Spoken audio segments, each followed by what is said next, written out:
জোৰোণৰ সকলো নীতি নিয়ম শেষ হ'ল। শেষ হোৱাৰ পাছত আমি ভাত খালোঁ সকলো একেলগে।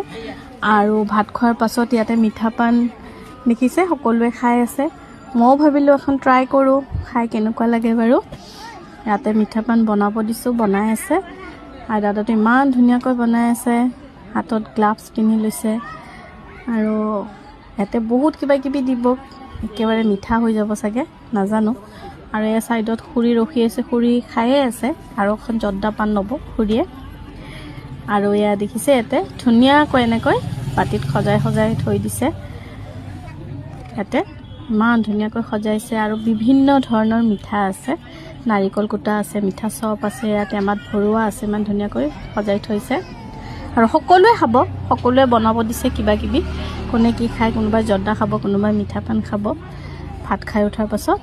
আৰু আমাৰতো বনোৱা নাই, বনাই আছে, আমিও খাই চাওঁ কেনেকুৱা লাগিলে বাৰু ভিডিঅ'টো। সকলোৱে কমেণ্ট কৰিব, লাইক কৰিব, শ্বেয়াৰ কৰিব আৰু ফ'ল' কৰিব নাপাহৰিব। ধন্যবাদ।